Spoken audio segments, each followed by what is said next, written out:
All right, welcome to Heaven on Earth Astrology. I'm Michael, the Leo Mystic. This is where I channel the astrological guidance for the 15th until the 21st of November, last week of Scorpio season. And man, I've been trying to find a spot everywhere here in the shade, 1, and 2, wind friendly, because, you know, the wind does not blow here, but all the rest, it's insane. It's like, what? This is crazy weather in November here. Anyway, there's a full moon coming up, and not just a full moon, but a lunar eclipse. And if you want to learn really more in depth and want to use that energy by reflecting on it, by meditating the right way, I'll give you the right meditations. There's a free full moon lunar calendar that you can download, a spiritual guide to, you know, be present with that full moon and use it to the best possible way. You can check out my Instagram for that. I'll be posting that the following days. And there's a Pluto workshop coming up too, part 2, the houses 7 to 12. I'll put that in the link below. And Thursday, there is the letting go of anxiety workshop.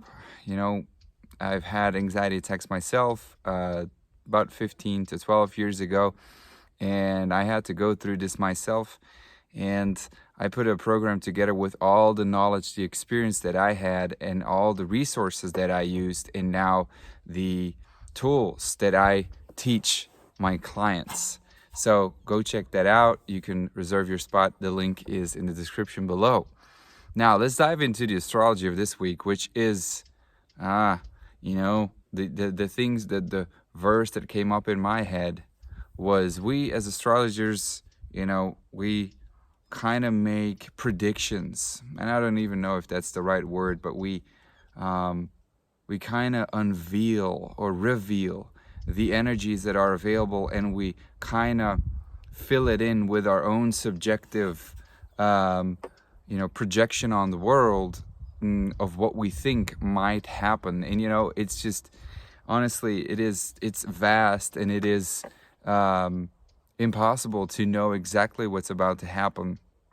But we kind of always have a good idea if we look to the history, and if we compare it with the psyche of today's world, and you know, understand what is going on.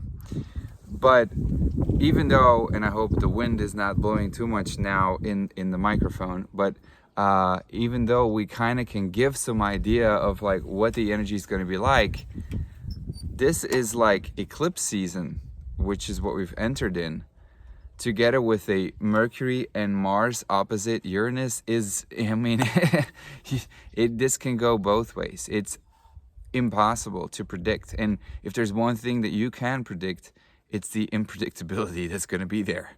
At the same time, you know, I'll try and see if I can make something of this, because, you know, the full moon lunar eclipse is going to bring some weird, heavy energy, right? We got the sun in Scorpio, and as I said, it's the last week of intensity, the last week of diving deep.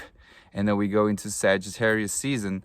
And while Sagittarius season is going to bring some hope and optimism, Venus is going to retrograde in freaking Capricorn.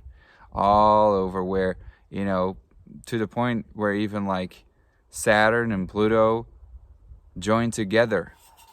And that is, you know, it's not going to happen now, but it's just in a couple of weeks. But it is entering shadow period.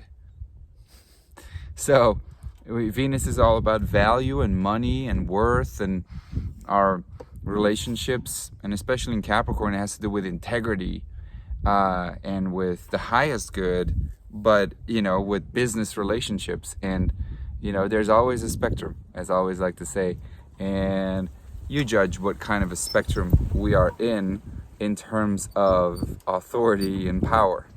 So I think this full moon lunar eclipse, total lunar eclipse, by the way, let's just talk about that, because, you know, the moon is going to be in Taurus, which a full moon in Taurus in and of itself is very beautiful, because the moon is exalted in Taurus. And so to some extent, there is going to be exaltation energy in terms of manifestations, in terms of good food, and just like money flowing in, especially the money axis here with full moon in Taurus. Especially with Venus in Capricorn, not yet in shadow period, is just gonna bring good money, good business, good relationships, integrity. But it's opposite. The sun in Scorpio already adding some element of shadow, untruths to the mix, and the moon in Taurus there is showing us where we have certain attachments to a car or a house or people, and honestly it is manifesting, and it is just coming all to fruition. But Sun in Scorpio says, well, it is actually time to go into a transformation and start a new cycle in a way, and just not a new cycle, but just morph it, transform it, alter it, make it better, make it or just see the impurities in a way because of it too. So it's really about the moon in Taurus there that is going to materialize the things even like more, and that is both ways, right? I think if we can talk about the new what code, and the what certificate, and the what like scene, scene, what I'm saying? So it's like those things are just gonna go even more materialize. They'll materialize even more, and the reason that I see a polarity even more is because we got the full moon squaring Jupiter in Aquarius, and it's a fixed sign, so it's just holding on even more to things. And Jupiter in Aquarius does a lot of things, but at the very superficial level, it is making the division, which there is a division between the moon and Taurus, which is materialization of the world, and the attachments that we have in terms of luxury and money and food, and like a comfort zone. Like, let's stay in our comfort zone is moon and Taurus, right? And that comfort zone is just going to be like even more there, as is in like people not wanting to get out of the comfort zone. But that's the moon. And but the sun in Scorpio says, you know what? I'm inviting you to step into a creative potential of transforming that which has been brought into the world, and question it, see it, like morph it. And Jupiter square with that moon and that sun, a moon and a sun opposition is a division between these two energies. So there's those who, in one way, wanting to make a better world, wanting to transform, wanting to, dig deeper. And there's those who wanting to hold on and stay where they are because they're afraid of getting out. It kind of is going to increase the fear, especially because we've got Mars opposite Uranus, which is... Mars is important because of Scorpio sun, and Venus is important because of the moon in Taurus. And it all brings into light Scorpio, power, money, and Capricorn and Venus, money and business and authority. How people even are being used. What the matter is, the materialized world, how we're using these things and why we're using them is Sun in Scorpio. Why are you using them? Mercury there is too, still opposite Uranus as well in a way. Why are you using it? And it's just like opposite Uranus, which Jupiter is in Aquarius. It makes Uranus important. In Taurus there, these are even more experiments. These are even more weirdness, scientific experiments that are just going wrong, and just painful experiences. The Jupiter in Aquarius then it divides the people even more. It divides the polarity even more. But it is a square to that Jupiter of the sun and the moon. And in one way, that square is saying, you know, Jupiter in Aquarius, you people need to expand your mind and create a future together, Aquarius, together, you know, and see the unique individuality of each other. But that's the invitation. And, you know, if we know the psyche of the world right now and the way things are going, from a authority kind of a way, then we don't see any change. But I think the people, the new generation, those are the ones who can bring change.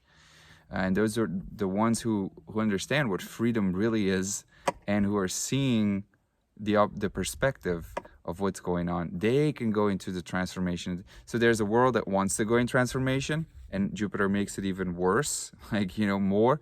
And there's a world who wants to hold on to their material, to the power they have, you know, Venus, Moon in Taurus, Venus in Capricorn, to their power, to their relationships.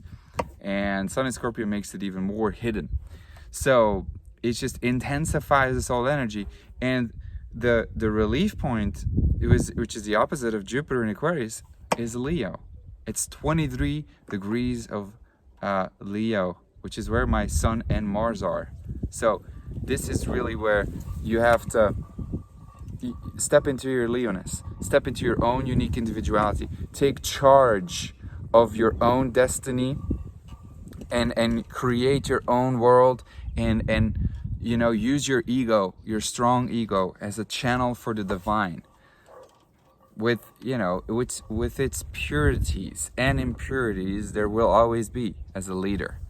But this is asking to lead your unique path and bring that into the world. Now there's a part where it is trining Pluto. The sun and the moon are trining. Oh, the sun is not technically sextiling Pluto, but the moon is trining Pluto.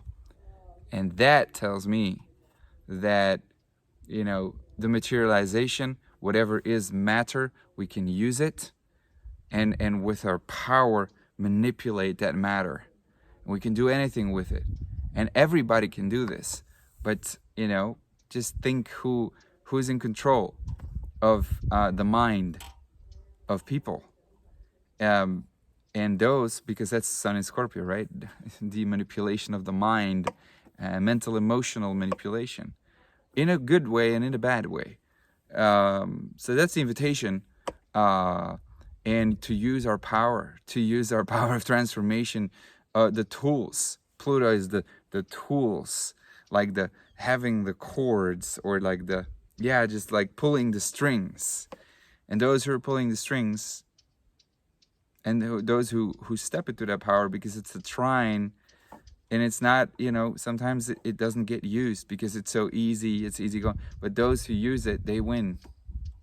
So it's saying Leoness, leadership, Pluto in Capricorn, power, authority, using that authority. Those people who do that win. And I think if you really believe in yourself, in your path, if you really, you know, gather your mates, your friends, your co-workers, those people who you go into a partnership with, which is what Sun in Scorpio is, those people, if you really think together, what can we create in any way, really? Like if it's your workshops, or if it's like a new group, or if it's like an agricultural business, or I don't know what it is, but those people who really step into the power, those people who really choose to use their Pluto, their power, their soul in a way, those people win, you know. And that's the majority that we will see, that will get the power in a way. So we have to remind ourselves that it is an eclipse and eclipses are just the most unpredictable. They, especially with lunar eclipse, they reset everything that was from the past. Taurus is money. Taurus is value. Again, we're seeing Uranus in and of itself, you know, is bringing renewal to what we think is worthy, to what we think is valuable. That completely changed in 2 years. Completely. Uranus is in Taurus for about 3 years now, two and a half. So that Uranus has done that. Now with the lunar eclipse in fucking Taurus, that's insane. That's just gonna speed up, like the last 2 years, what we've had, that, but then like, you know, 6 months jump or something. So I would be very cautious with money. You know, if we just think about the you-know-what reset, it's like, it's just all there. And I think we're just going to be flabbergasted the following 6 months, which is what the eclipses do in terms of Taurus energy, in terms of money. And, you know, again, Venus in Capricorn, the authority that uses that money, or, you know, that's one way.